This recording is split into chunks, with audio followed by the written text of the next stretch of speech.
Good morning, everyone. So we're going to be graphing exponential functions. So the first thing we're going to look at is this equation. F of x equals ax, or a to the power of x, and we're going to look at these 3 points, 0, 1, 1a, and negative 1, comma 1 over a. And so our graph, or our function, when we graph it, is going to pass through these 3 points if, so it will,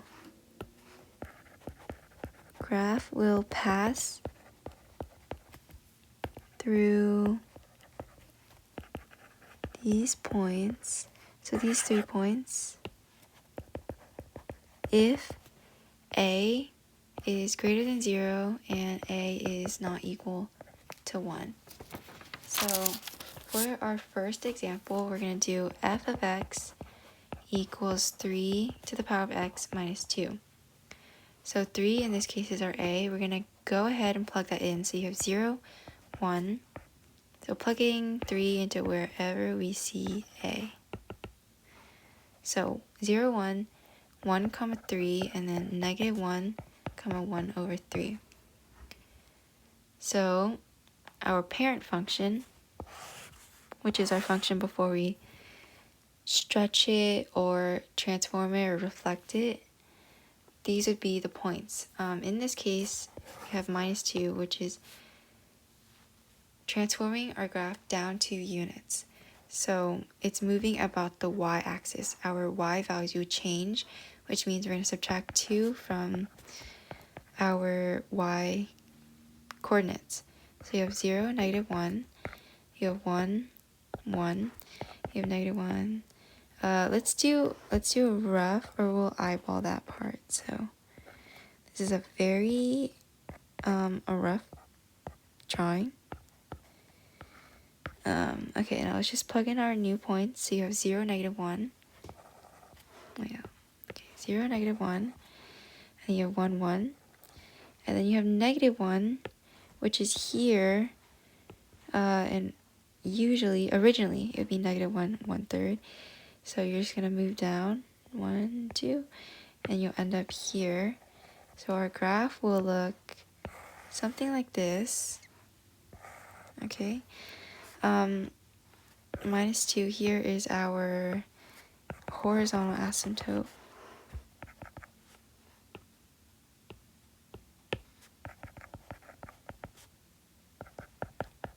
So our graph is just going to get really close to minus 2, or y equals minus 2, but it won't actually touch or cross it. Our domain, which is referring to our x-axis, is just going to keep going on both sides. So you can find that by examining the end behavior, O, which in this case, we have arrows on both ends and no holes, so it'll just be all real numbers. Our range, which is referring to our y, you have y equals minus 2 here. So we're going to open parentheses because we don't include minus 2, and it'll go to infinity. So that just means from here up, from minus 2 up. If I wanted to write this in set notation, it would be like this. If that's what the test asks, that's what you're required to do, you'll have that for your range. Okay, now, so that was an example where we saw our graph move down 2 units. So we saw our y values change. And so now let's do one where it moves about the x-axis. So we'll do f of x. We're going to use the same base of 3 and write those same points, since they both have 3 as the base. So we're going to use those same OG points before we change anything. So plugging 3 into A, so we get that. So this is basically for 3x, but this is asking for 3x minus 1. And so we're moving along the x-axis, but since it's minus 1, instead of moving left 1, we're actually going to move right 1. So all our coordinates are going to move right 1, meaning we add 1 to all of our x values of our parent function. So when you do that, you get 1, 1, 2, 3, and 0, 1 over 3.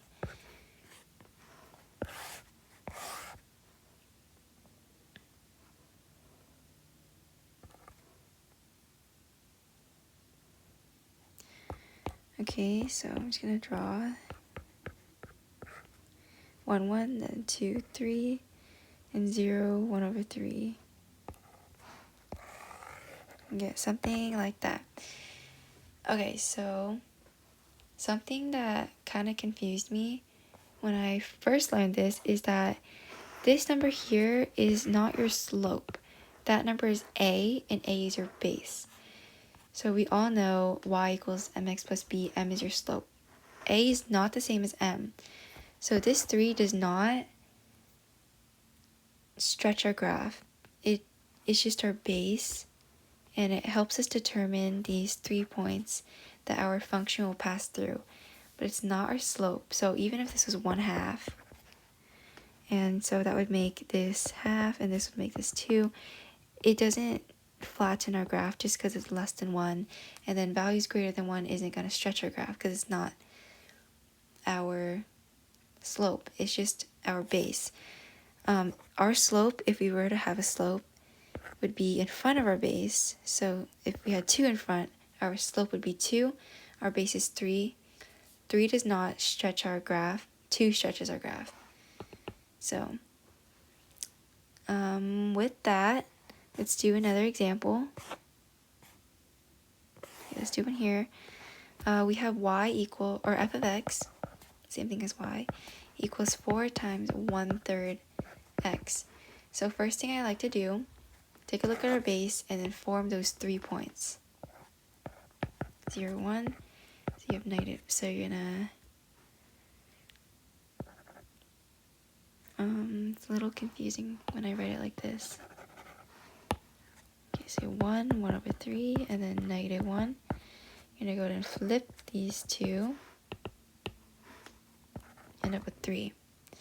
And so your slope is 4, meaning your graph is being vertically stretched 4 units. So to do that, we're gonna multiply our y values all by 4. And so you're gonna get 0, 4. These are the new points that our graph is gonna pass through, which is what our function is gonna look like.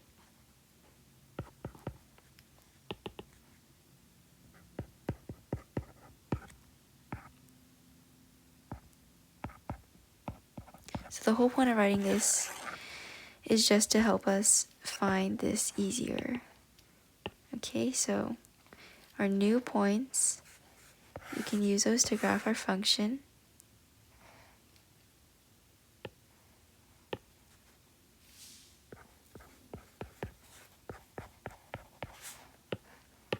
Okay, 0, 4.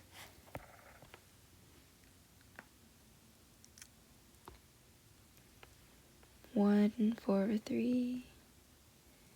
Negative 1, 12. It'll be somewhere up here. So that's enough to tell. That's enough to tell us sort of the end behavior of this graph. It's just gonna keep continuing always. So domain, all real numbers. Horizontal asymptote, y equals 0.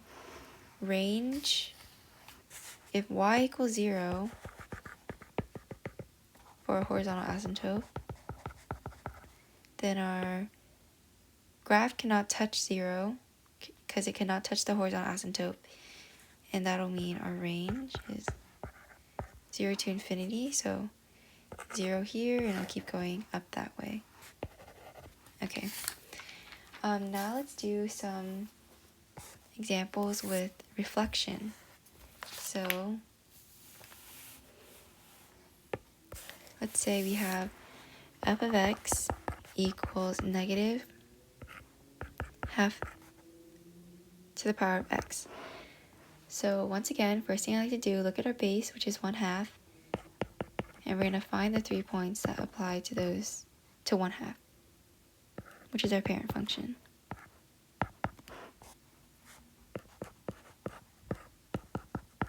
Okay, so this graph, we have negative here. And what this means is it's going to reflect or flip about the x-axis. And so when something is reflecting over the x-axis, you change the y values to the opposite sign, so negative or positive. And if it's flipping about the y-axis, you're going to change your x coordinates to the opposite. So either negative will become positive, positive become negative. So in this case, for the y-axis, or for the flipping about the x-axis, you have your y values, which are all positive. Now you're going to turn them all negative. And so when you graph that,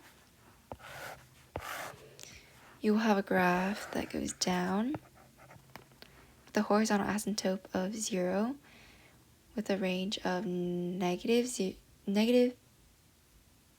infinity to 0 and a domain of all real numbers, which is also negative infinity to infinity. Okay, so now let's do an example with all of that stuff. So we have f of x equals to 1/4 x plus 3. So there is plus 1 also. So there's an order to all this. I'm going to write it over here.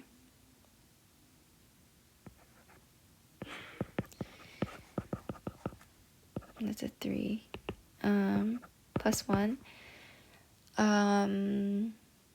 The first one is after making your points with your base, you're going to shift. So this tells you what to shift as it applies to the x-axis. And then you're going to stretch your graph or flatten if the number is a fraction that is not equal to 0 or greater than 0. The absolute value is greater than 0. That's the second step. And then the third step is going to be moving it about the y-axis, so transforming it either up and down along the y-axis. So let's go ahead and graph this function here. First thing I like to do, look at our base A and find those 3 points.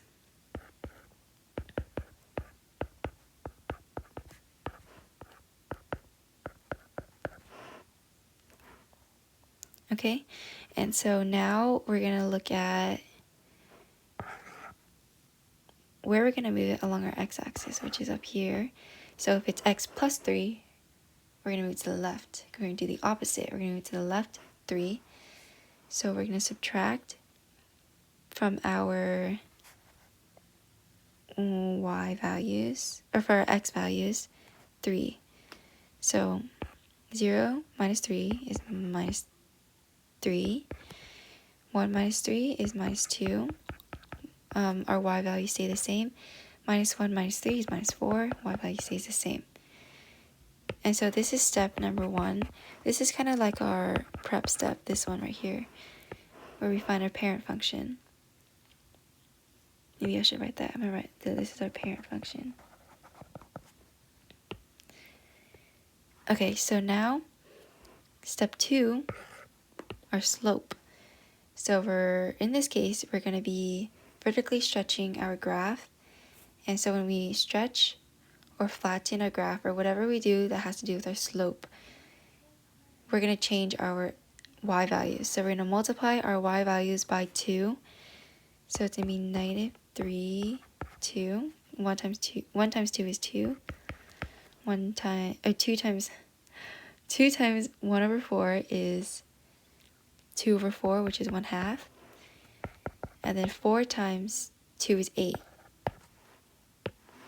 This is step number 2. And then now we have step number 3, and we're going to be moving about the y-axis. So all our values are going to be moving up, or all our y values are going to be moving up 1 point. So we're going to add 1 to all our y values. 2 plus 1 is 3. 1/2 plus 1 is 1.5. And then 8 plus 1 is 9. And so this is our third step.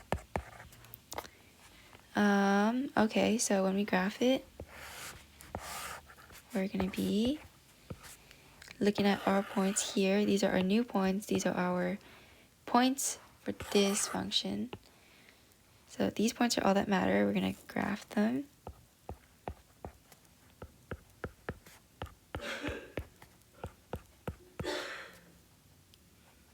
Okay then.